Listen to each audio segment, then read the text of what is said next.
so strong. She is educated, talented. She knows she's a woman. So in the 1960s, after independence, Kwame Nkrumah, the then president of Ghana, set up the GhanaTradefair Corporation, and his goal was to bring sub-African countries together and also sell Africa to the world. I went there when I was a child, but the story now is not what we can proudly talk about. Now we have a female CEO who I'm going to talk to, and she's going to tell us the challenges she's faced, what she went to meet, and what she plans to do to bring it back to its former glory, if not better. So my guest today is Dr. Agnes Adu, and she is the current CEO of the GhanaTradefair Limited. Welcome, Doc, to the ExtraOwoman show. Thank you, Amma. Thanks for the invitation. Thanks for coming too, and I must say you look lovely. Thank you. So do you. Thank you. Yes. What is an optometrist doing in the administration sector, doing in the GhanaTradefair company? I see. Well, I get that question a lot. I think the idea that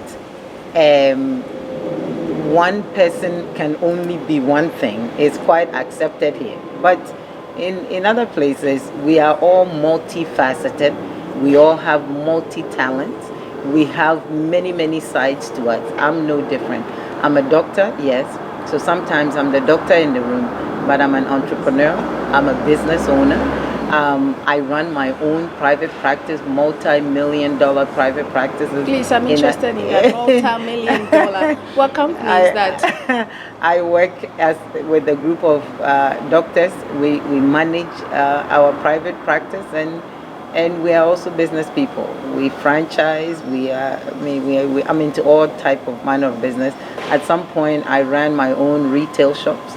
Outside of being a doctor. Yes, I was a doctor, but you can't sit still and waste all your talents. So there are many sides of me, and the business side comes out in this project that I'm taking on. So I'm enjoying it. I told you she's an ExtraOwoman. She's a doctor, an entrepreneur. She's part of a multi-million-dollar company. And tell us, you didn't grow up here in Ghana. You spent most of your years outside the country. Yes. What's your experience leaving the country after so many years and coming back? I will not even go to trade fair for now. Well, I was born here. I was born in Esiapa. It's an eastern region, so a village just like many villages here in Ghana. Oh, Papa, yes. I went to America when I was quite young. I was a teenager. So I did high school, SS, in Brooklyn, actually. So by the time I was maybe 14, 15, I was already living in the U.S. But of course, you can't forget where you come from. You spoke tree, what country because this is where the 13, 14, 15, now we're refugees, I mean, I don't know how to even say that. So your tree is still intact? Oh, absolutely. Good. But my country and my country, I try not to mix the two. One of my biggest pet peeve are people who pretend they can't speak tree, but they do. I think you take an inferior position of your own language. It demeans you. We can be easily taken advantage of. We can be easily colonized when we think of ourselves as inferior. So I left at quite an early age.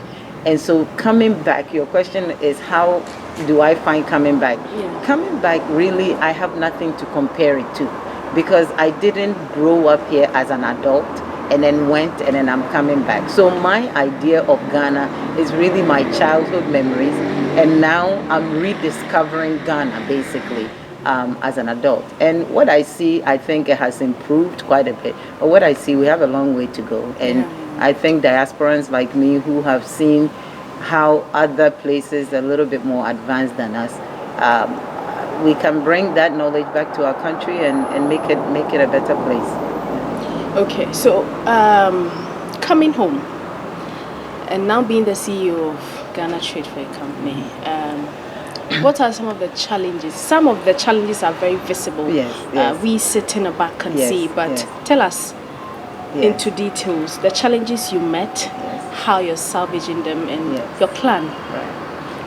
To say the word challenge is an understatement when you talk about Ghana Trade Fair.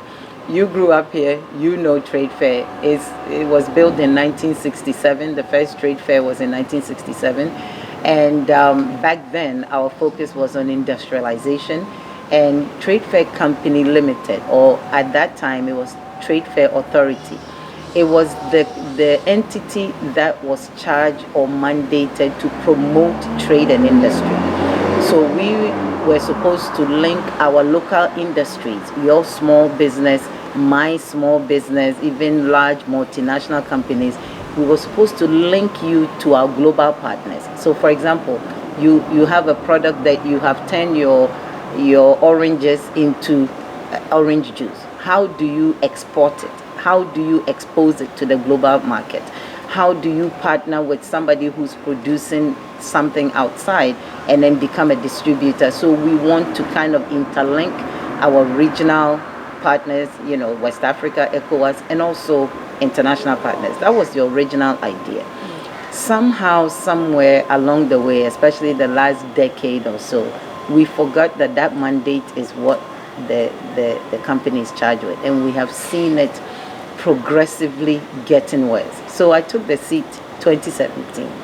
I walked into a company which is just like your company. It's been converted into a limited liability company, so it's no longer an authority under government.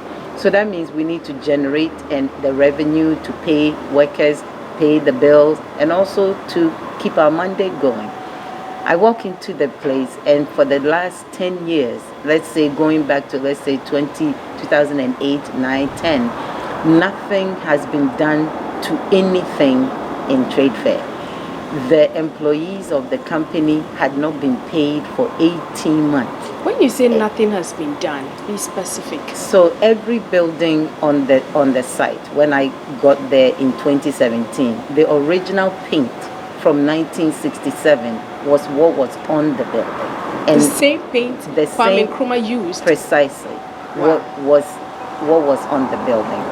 The Electricity Company of Ghana, the ECG, had disconnected the entire site from the grid. Why? Because they don't generate enough money to pay the workers and to pay electricity. The weeds on the ground, you can basically get lost in them. The previous CEO that I took over from, his parting advice to me was that I should be careful because there are snakes on the ground. He actually said that to me in 2017. He did? I was shocked, exactly. That was his advice. And that sometimes he let the boys come and kill them. And yes, and this is a person who had run the company for 10 good years before I took the seat. So challenging is an understatement. I want to understand. So someone put someone somewhere, expects certain results, and over 10 years, he's not producing the results. Precisely. And he's still there? He's still there, and I took the keys from him. But let's go back a little bit. Someone put somebody somewhere expecting certain result. That's where the problem. What result was that someone expecting? And why didn't he or she make sure that result became a reality? So even the people who put him there had given up on the place.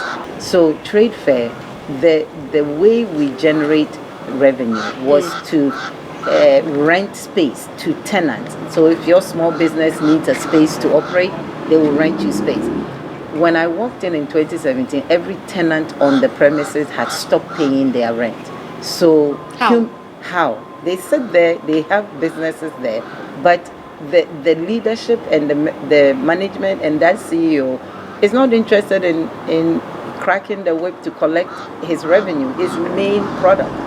So, a lot of corruption, if they come and pay, they can't figure out where the money went, all manner of things. Everybody had decided that it wasn't priority and that they are going to just let it go. So I walked into a situation where the bank accounts had been empty, no money left, no electricity, snakes on the ground, and every tenant there cumulatively owed 2 million Ghana cedis to the company, and they are still there.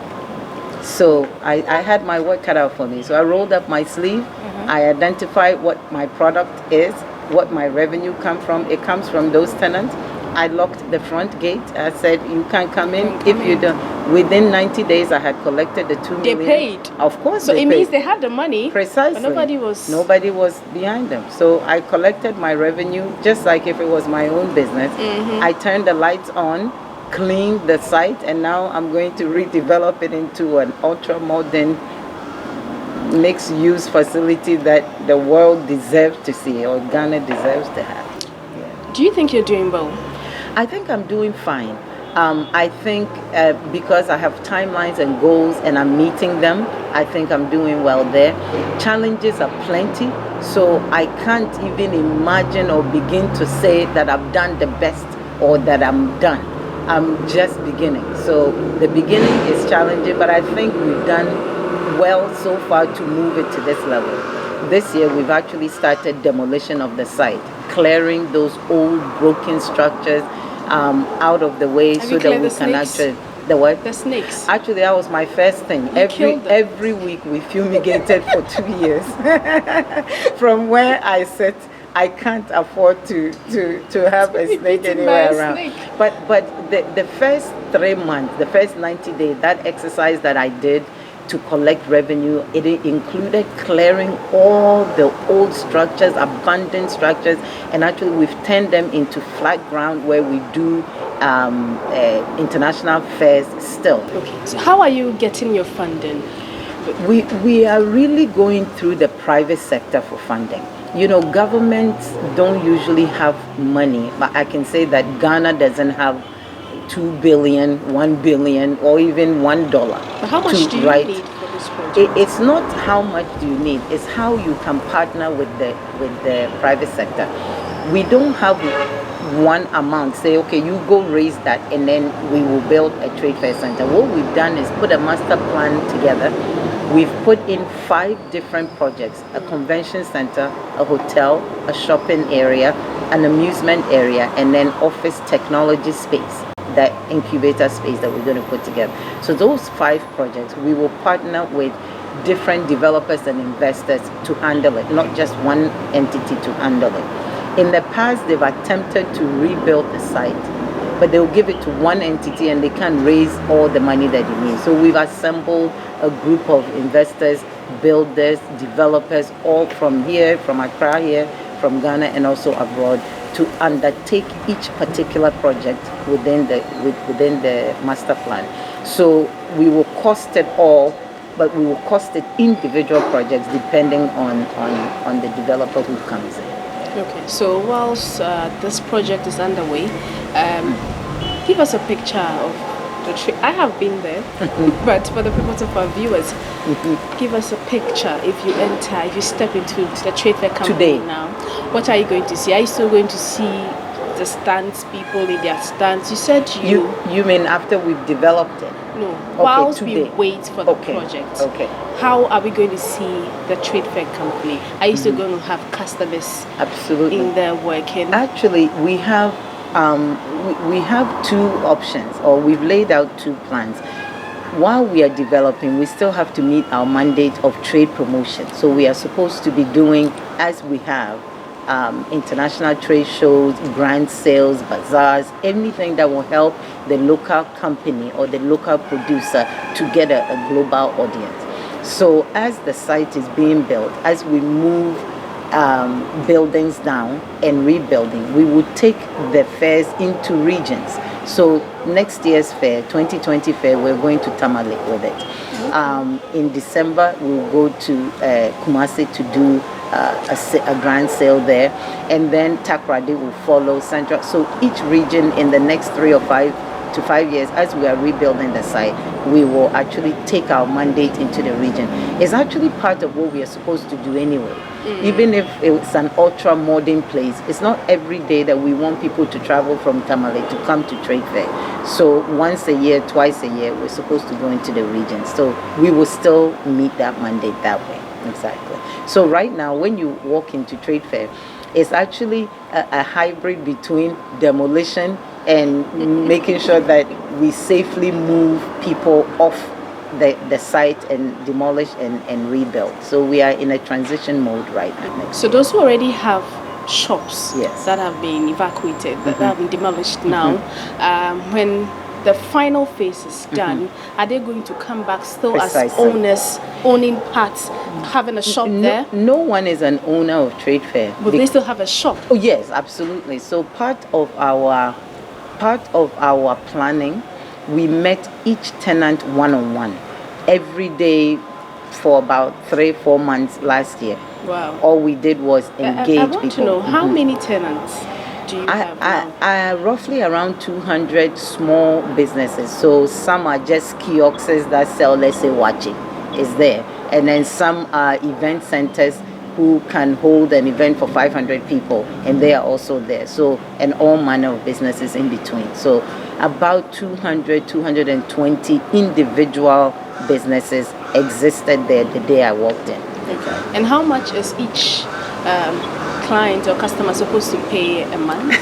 Actually, I want to do the math. I want to know how much money we have there, sitting there. Let me tell you, even the amount I inherited that was in arrears. It was over 2 million Ghana cedis. In arrears? In arrears. And that's what I had to roll up my sleeve and collect within 90 days. So you have the money? Oh, absolutely. We had the money in 2017 when I came in. I closed the doors and I said, if you want to be a proper business owner here, we are also running a government business. You grow, we grow. Anyway, so maybe I should answer your question about the site. It's not one price that everybody pays, right? Okay. Because some people occupy 2,000 square meters, and some people have just some 12 square meter for their kiosks. So we price it per square meter that you occupy. Let me tell you, when I first walked in there, the tenants on the site were paying 50 pesos per square meter. Oh, so it's true what I read. 50 pesos per square. Now, how can you even run a company? 50 pesos. 50 pesos, as in less than 1 cedi. Per square meter. Per square meter. Where even kiosks where people sleep in, they charge in dollars. And we had allowed a government entity to let tenants sit on a site and pay 50 pesos per square meter. And even trying to raise it to 4 cedis per square meter in the interim so I can boost the revenue was met with resistance. Exactly. So we have deliberately run down the place. And, you know, coming in from the outside, trying to do the right thing, you rather look unreasonable. But you have to kind of close your mind to that and keep your goal in sight and make sure that you are meeting the target to improve the place for everybody. Not just 200 people. There are like thousands and thousands of businesses in Ghana, and only 200 have access to that place. It is unacceptable. You said I shouldn't say challenge because it's an understatement. So I would say, yes. What's your greatest setback apart from the snakes? Yes, you like that. Yeah. I think my biggest setback is actually what I just said. Trying to move the people who are paying 50 pesos per square meter, trying to move them off the site. You know, with all the legal notices, with all the master plan, with all the one-on-one, they are still sitting there. And it looks like at some point you have to forcibly go in. Exactly. And so that has been, if my fear of not meeting the timeline of 3 to 5 years comes from the idea that I can't move somebody paying 50 pesos per square meter off the ground to build a multi-purpose. Yes. Okay, so now let's get personal. I want to know, are you married? Kids? No, I'm not married. I'm not married. I don't have children yet, but that's in the cards. Okay, but do you see yourself settling down anytime soon? I'm settled. I mean, do you see yourself getting married anytime soon? You know, maybe it's where I grew up, or it's maybe because I'm not, I am an independent professional, but marriage is not a goal for me. It's never been a goal. If it happens, it's because I've met someone that I can't live without, and I've married them. But it's not something that I've set as a goal. So no, it's not a goal. Marriage is not a goal. Marriage is not a goal. Not at all. Not at all. I will only marry if I feel the person that I've met and I'm with is the person that I want to be with for the rest of your life, and then you marry them. You grew up in Ghana. Some, yes. Utichi. Mitichi, papa. You are used to some of our customs. Yes. Now you know that a woman of your age. Yes. I mean, I'm sure if your grandmom is watching you now, she'll be cursing you. Yes, you're right. My grandma, but not my mom. Okay. Exactly. Don't you get pressure from family, society that yena worry, yena woman, Yes, don't you get that? I don't, and I maybe I should say I'm lucky. Maybe the word lucky is a bit of a stretch, but I don't. And I think the reason I don't is because my parents also grew up in America. My father went to America in 1958, before I was born, came back home, got married in the 70s and had us. And then by teenagers we were there. My mom went to America in 1976 when I was quite a small baby. And when we joined them, we grew up in Brooklyn, and nobody pressures you in Brooklyn to get married. I'll give credit to my mom, and I say credit because it was deliberate. She raised strong women. And all my siblings, the women in my family, my sisters, we have our careers. My sisters, some are married, some are divorced. I never got married. Me and my youngest sister, we haven't been married. But it's not that I rule it out. It's just that it's not a goal. It's not something that I sit up at night thinking about. Yeah. But my mother encouraged us to be independent and to make sure that we can take care of ourselves. I'm still with Dr. Agnes Adu. The conversation is getting very interesting. We'll take a quick break. We'll be right back.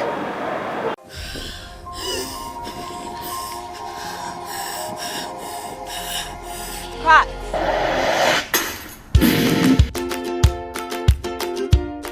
And so, you just witnessed a fine performance by the students of the Accra Film School. This is one of the best film and media training schools in Ghana. For all the requisite training needed for you to be recognized as a fine filmmaker, follow us to the Accra Film School and help achieve your dreams of becoming the best screenwriter, director, cinematographer, photographer, video editor, graphic designer, 3D animator, makeup artist, sound engineer, actor, and yes, a broadcast journalist.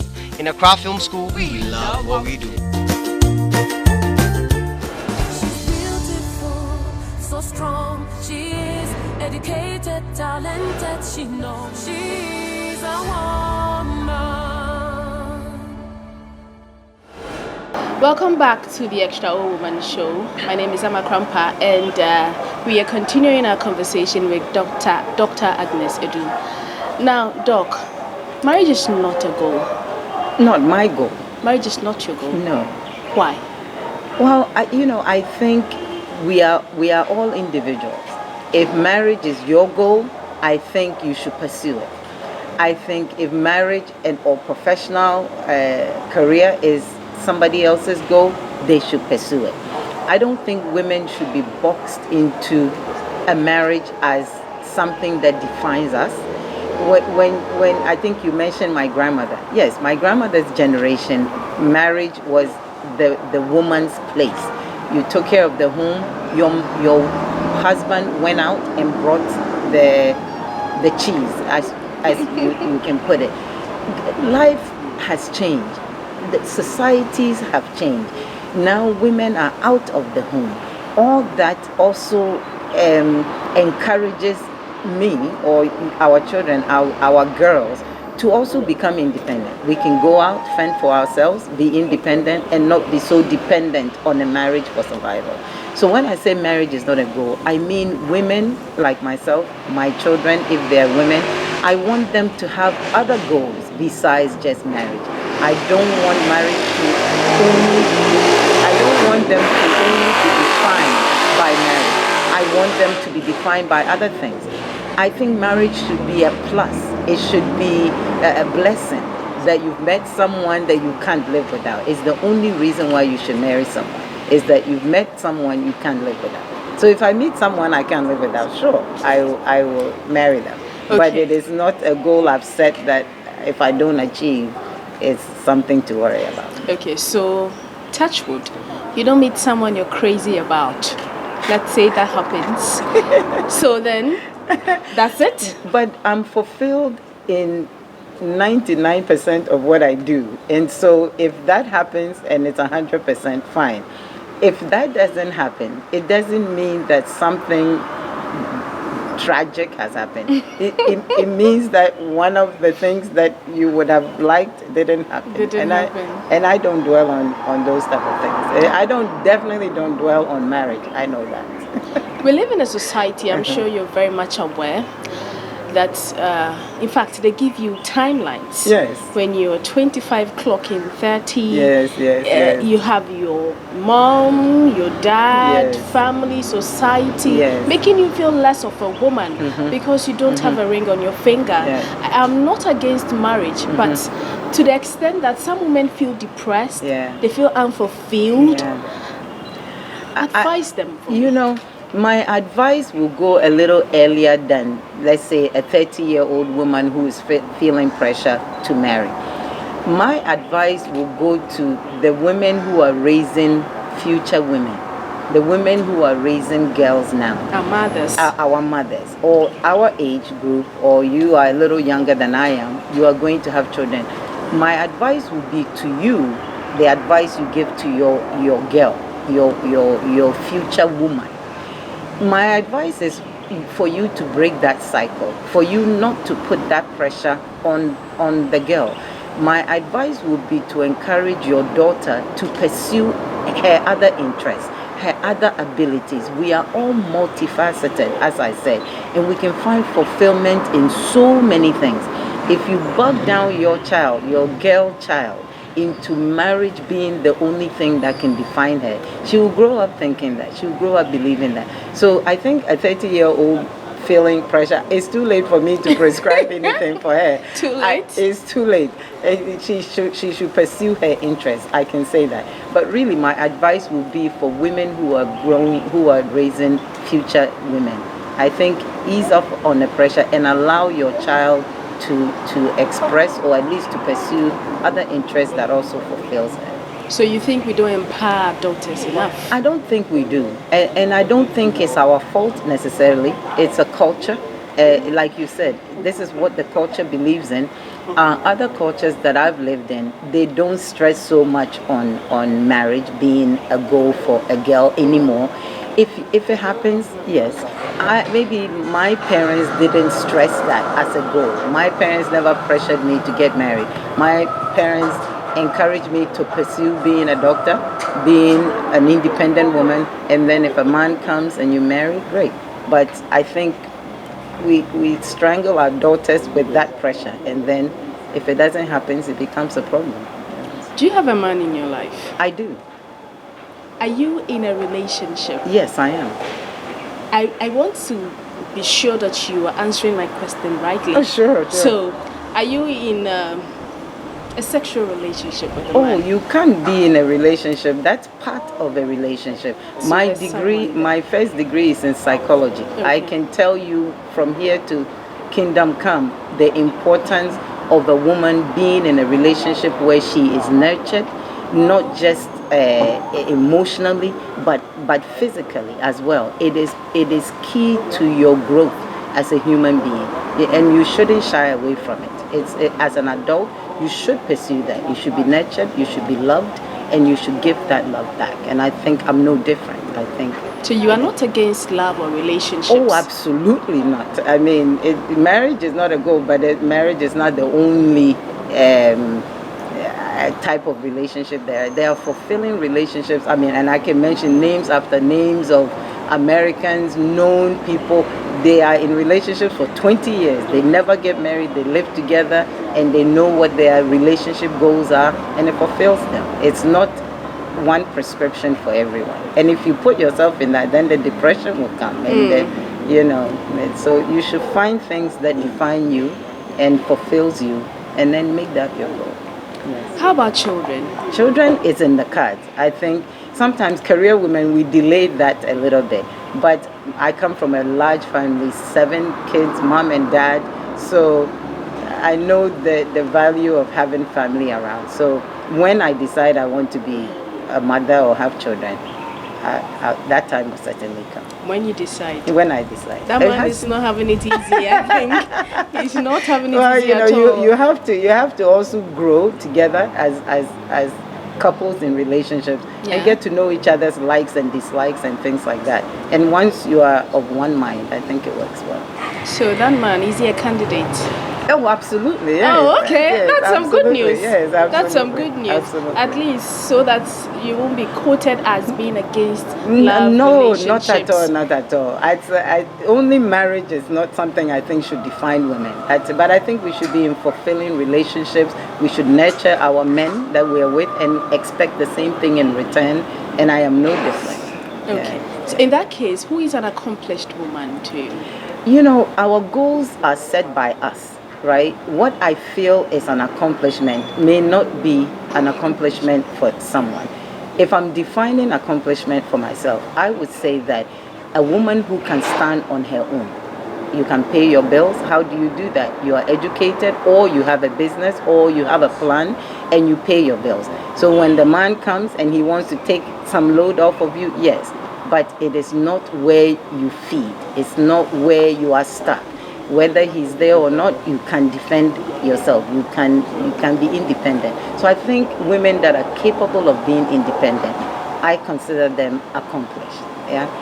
If you always have to depend on someone and cannot be on your own, I'm not sure if you can call that accomplished. It's not only education that brings independence.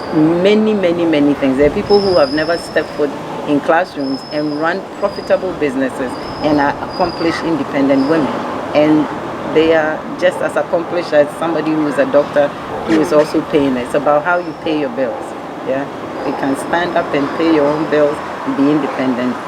You are accomplished. So do you see yourself as an accomplished woman? Absolutely. I've set goals for myself since I was a teenager, and I've hit, I think, almost every goal that I've set for myself. And I think that can be considered accomplished. I think so. So now that you're accomplished, will you now give way to settle down? I mean, you know what I'm talking about. Yes. Oh. Well, I won't rule out marriage. Yeah.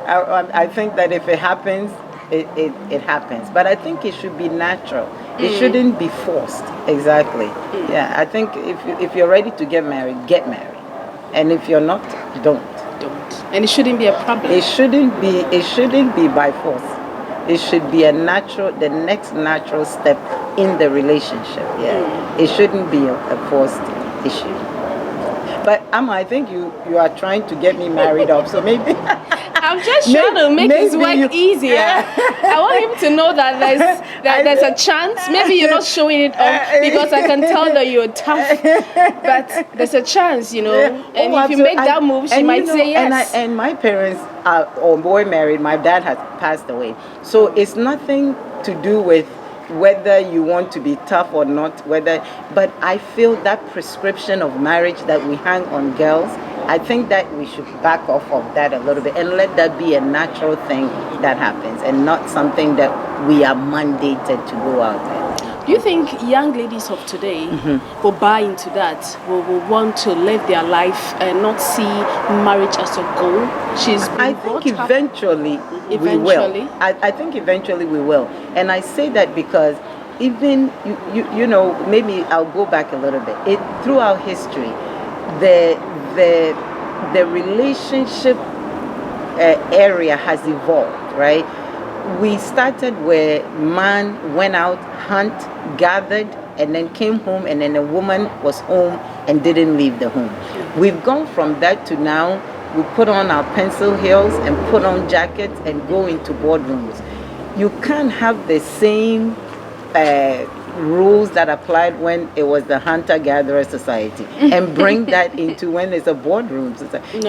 We will evolve. I think in certain societies you evolve a little slower. In certain societies you evolve, but we will evolve. I mean, even throughout time, women have slowly evolved. We have evolved out of the kitchen. We have evolved out of the home. Now we run businesses. Now we run boardrooms. Now we are CEOs. Now we are doctors. Now we are newscasters. Before, you know, you go back to 1960, there was like one woman newscaster and everybody knew what her name was. How many are there now? There's countless. So we will get there, but it's slow, but we will get there. What's the way forward for Dr. Adu if you don't retain your seat as CEO of the GhanaTradefair company? That is, if the current political party does not stay in power, what's the way forward for you? You know, in the beginning of our conversation, I said that I do many things. I am multifaceted. That's how I describe myself. I have other interests. One of my main interests and something that I actually like doing is teaching. Before I took this seat, or even before this present government came into power, I used to come to Ghana to find meaningful things to do. One of the things that I have done and will probably go back to doing is teaching. I did a visiting professorship or a visiting lecturer at UCC. So I teach. I'm an optometrist. So there's an optometry school in UCC in Cape Coast, and I actually volunteered to teach there one semester. I love teaching because I think it's a way for me to impact what I know on the next generation. We would love to have you. Thank you so much, Dr. Agnes Adu, for making it to the ExtraOwoman show. You are indeed an extraordinary woman. And I thank you so much. I've learned a lot by talking to you. But please, whenever you decide to get married, please, I'm volunteering. I'm going to write your name down, Amma, as one of my bridesmaids. Thank you. And when I get married, you will be in the wedding. How about that? I would love to. In fact, there can't be a wedding without me in it. There you go. There you go. Thank you so much. And thanks for the invitation. Thank you. You've been watching the ExtraOwoman show. My name is Amma Krampah. Make a date with us same time next week. Thanks for watching. She's beautiful, so strong. She is educated, talented. She knows she's a woman.